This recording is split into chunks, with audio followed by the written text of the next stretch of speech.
नाशिवंत संसार नाशिवंत विचार न करीती, नाशिवंत स्त्री पुत्रादिक बाळे, नाशिवंत बळे गळा पडते, नाशिवंत देह नाशिवंत संसार।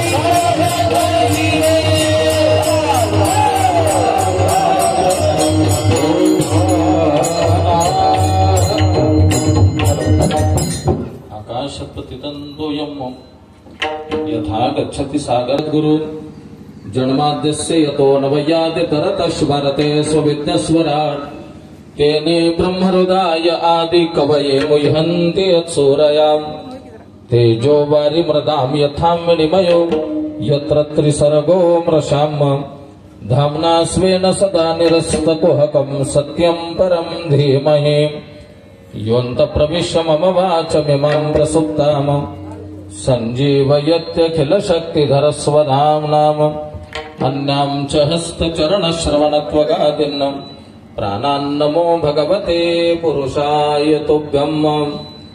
पांडुरंगाकुर प्रथम नमन दुसरे चरण संतांची या, त्यांच्या कृपादाने कथेचा विस्तारू बाबाजी सद्गुरु दास तुका, ज्यांची केली स्मरण होय सकळ विद्यांचे अधिकरण, तेची वंदू चरण श्री गुरूंचे आता हृदय आपुले, चौफाडून या भले वरी वैसव पावले श्री गुरूंची ते नमस्कार। नाशिवंत धन नाशिवंत मान नाशिवंत जान काया सर्व, नाशिवंत देह नाशिवंत संसार, नाशिवंत विचार न करीती। अनंत कोटी ब्रह्मांड नायक भगवान पंढरीश पांडुरंग परमात्म्याच्या चरणी प्रणाम करून विश्वाचं मोठं दैवत भगवान शंकराच्या चरणी नतमस्तक होऊन प्रातस्मरणीय परमभूत गुरुवर्य श्री संत मोतीराम महाराज, परमपूज्य प्रातस्मरणीय वैकुंठवासी माझे बाबा गुरुवर्य धोंडीराज शास्त्री या महापुरुषांच्या चरणी नतमस्तक होऊन आदरणीय पिताश्री कैलासवासी मारुतराव रामराव डोंगरे, आदरणीय वडील कैलासवासी मारुतराव रामराव डोंगरे यांना दिनांक 20/10/2024 रविवारी देवाज्ञा झाली आणि आदरणीय बाबांच्या देहपतनानंतर हा गंगा पूजनाचा गोडजेवणाचा कार्यक्रम परिवारातील चारही सुपुत्र श्री विष्णू मारुतराव डोंगरे, श्री बबन मारुतराव डोंगरे, श्री माधव मारुतराव डोंगरे, श्री उद्धव मारुतराव डोंगरे आणि डोंगरे परिवारातील सर्व मंडळी आपल्या वडिलांचं देहपतनानंतरचं दुसऱ्या टप्प्यातलं आवर्तबद्ध कर्म आज परिपूर्ण करतात। भारतीय संस्कृतीमध्ये हिंदू धर्मामध्ये आपले वडील गेल्यानंतर वडिलांच्या देहपतनानंतर जे कर्म केल्या जातं, जो विधी केल्या जातो त्याला आवर्तबद्ध कर्म असं म्हणतात। आणि आपल्या वडिलांच्या देहपतनानंतर वडील गेल्यानंतर हेच कर्म आपल्याला 3 टप्प्यामध्ये करावं लागतं। पहिल्या दिवशी देहातून प्राण गेल्यावर देहाला अग्नी देऊन राख सावडेपर्यंत पहिला टप्पा, राख सावडलेल्या दिवसापासून गोड जेवण होईपर्यंत दुसरा टप्पा आणि गोड जेवण झालेल्या दिवसापासून पहिल्या वर्ष श्राद्धापर्यंत तिसरा टप्पा। हा सगळ्यात पहिला सिद्धांत आहे गरुड पुराणाचा। आणि मंडळींनो, या विषयाचं कीर्तन असताना हा सिद्धांत सांगणं गरजेचं आहे, त्यामुळे पहिला सिद्धांत आपल्या लक्षात आणून दिला। आज दुसऱ्या टप्प्याचा शेवट आहे। चारही सुपुत्र आपल्या वडिलांच्या देहपतनानंतर आज नामचिंतन अन्नदान या कार्यक्रमाच्या माध्यमातून दुसऱ्या टप्प्यातलं कर्म परिपूर्ण करतात। विडाला पारमार्थिक आध्यात्मिक चिंतनामध्ये निश्चित अशा प्रकारचं गेलेलं आहे आणि आपल्या संपूर्ण जीवनामध्ये मोठ्या कष्टाने मोठ्या सायासाने आपल्या कुटुंबाला एवढं मोठं करून कुटुंबाला आधार देऊन या वयामध्ये या देहातून जाणं हा निसर्गाचा नियम आहे मंडळींनो। येथे नाही उरवाले अवतार, येर ते पामर जीव किती, जायचं सगळ्यांनाच आहे। म्हणून त्या अनुषंगाने त्यांचं देहातून जाणं हे कुटुंबावर निश्चित दुःख आहे। पण त्याही दुःखातून सत्संगाच्या माध्यमातून थोडी मनशांती आणि आधार आपल्याला प्राप्त होतो, म्हणून कीर्तन सेवेचं आयोजन आहे. तसं गंगा पूजन हा शब्द आहे मूळ खरं म्हणजे मंडळींनो. गोड जेवण हा शब्द लौकिकाचा आहे आणि शास्त्रीय शब्द आहे सपिंडी श्राद्ध, म्हणजे शुद्ध श्राद्ध झालं की माणूस मेल्यानंतरचा विषय संपतो विधीचा दुसऱ्या टप्प्यातला. म्हणजे शास्त्रीय भाषेमध्ये त्याला सपिंडी श्राद्ध म्हणतो आपण, व्यावहारिक भाषेमध्ये त्याला गोड जेवण म्हणतो. तसा मूळ शब्द तो गंगा पूजन आहे. 12-13 दिवस आपल्या वडिलांच्या देहपतनानंतर त्यांच्या नावाने तुम्ही जेवढा विधी केला ते सगळं कर्म गंगेच्या साक्षीनं केलं, गंगेलाच समर्पित केलं. म्हणून गंगेची पूजा आपण करावी, घरातल्या मायमावल्यांनी तिची ओटी भरावी, असा तो गंगा पूजन शब्द आलेला आहे. आणि त्याच्यानंतर मग आपल्या दुःखामध्ये जी मंडळी सहभागी झालेली असते त्यांच्या थोडंसं ऋणातून मुक्त होण्यासाठी आणि गेलेल्या व्यक्तीच्या अनुषंगाने काही अन्नदान घडावं आणि त्या अन्नदानाला मग नामचिंतनाची जोड असावी, असा अनुषंगाने हा कार्यक्रम आयोजित केला जातो. पण हल्ली गोड जेवणाच्या कीर्तनाच्या माध्यमातून समाजासमोर कीर्तनाच्या अनुषंगानं काही सांगितल्या जाते ते नाईलाज आहे. मग ज्यांचं गोड जेवण आहे त्यांच्यासाठी यथार्थ चिंतन करणारा वक्ता मिळणं ही सुद्धा जाणाऱ्या माणसाची पुण्याईच असते. कळालं का? पुण्य जर तसं असेल जाणाऱ्या माणसाचं तर वक्ताही त्या अधिकारातला मिळतो, नाही तर मग पानचट वक्ता मिळतो.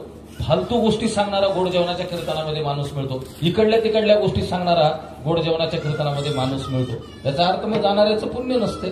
बरोबर आहे का? त्या अधिकारात जर ते पुण्य असेल ना तर निश्चित आपल्याला 4 गोष्टी चांगल्या ऐकायला मिळतात. आणि इथून पुढे वडिलांच्या देहपतनानंतर परिवारातील मंडळींना जो जो काही विधी करायचा आहे, जे जे काही कर्म करायचे मंडळींनो, त्या त्या कर्माचा सारांश भाग आपल्या चिंतनामध्ये आपण प्रतिपादित करण्याचा प्रयत्न करू. विठाला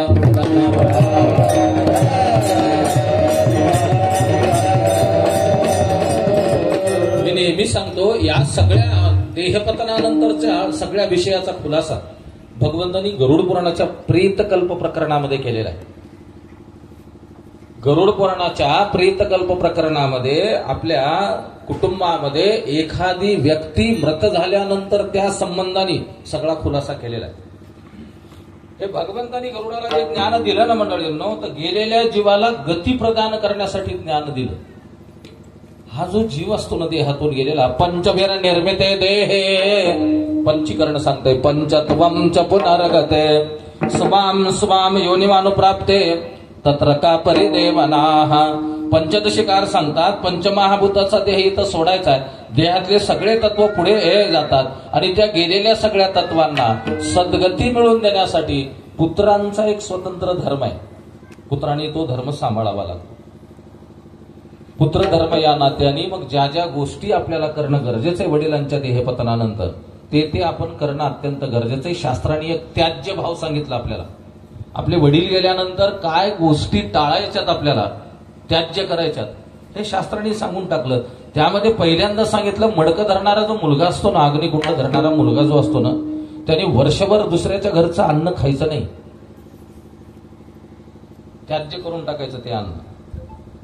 अग्निकुंड धरणाऱ्या मुलांनी वर्षभर दुसऱ्याच्या घरचं अन्न खायचं नाही.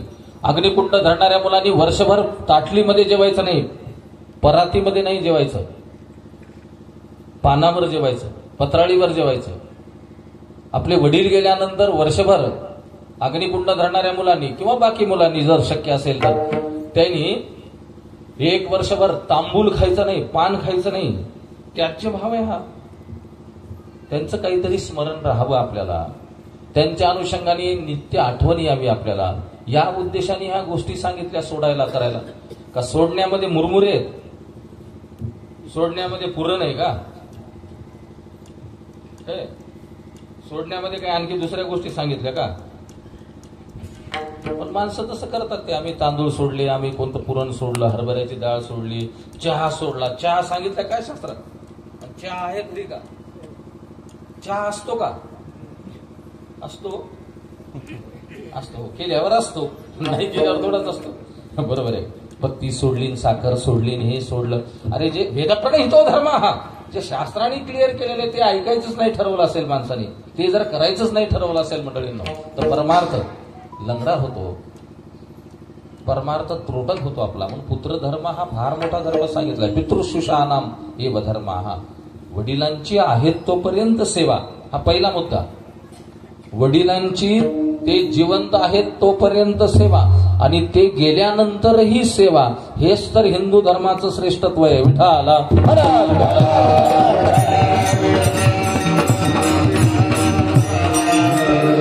भगवान ज्या वेळेला गरुडाला सांगू लागले हे वर्षभर सोडायचे, ते वर्षभर सोडायचे, ते वर्षभर सोडायचे, ते वर्षभर सोडायचे, तर गरुडाने प्रश्न विचारला देवाला. देवा, धावपळीचं जग आहे, एक एक वर्ष हे सोडणं शक्य नाही. बाहेर जावं लागतं, करावं लागतं, बरोबर आहे का? व्यवहार आहेत आपले. एक एक वर्ष बाहेरचं जेवायचं नाही म्हणजे. मग गरुडाने विचारलं देवाला, देवा काही पर्याय नाही का याच्यामध्ये? भगवंतांनी पर्याय दिला मंडळींनो. हे ज्ञान इतकं शुद्ध आणि इतकं निक्क आहे, तुम्हाला सांगतो, बघायचंच काम नाही. भगवंतांनी पर्याय दिला. भगवान म्हटले 6 महिने तरी बाहेरचं अन्न खायचं नाही. जाऊ दे, वर्षभर नाही जमलं तर नाही जमलं. गरुडाने पुन्हा विचारलं, देवा 6 महिने नाही जमल्यावर? भगवंतांनी सांगितलं 3 महिने तरी खायचं नाही. पुन्हा गरुडाने विचारलं, देवा 3 महिने नाही जमल्यावर? भगवान म्हणतात 6 महिने तरी खायचं नाही. 6 महिने हे कंपल्सरी आहे, सांभाळावं लागतं. ज्यांना वर्षभर सांभाळायचे त्यांनी वर्षभर सांभाळावं, ज्यांना 6 महिने सांभाळायचे त्यांनी 6 महिने सांभाळावं, ज्यांना 3 महिने सांभाळायचे त्यांनी 3 महिने सांभाळावं, ज्यांना 6 महिने सांभाळायचे त्यांनी 6 महिने सांभाळावं. हे एवढं करणाऱ्यांचा तयाचा हरेक वाटे देवा.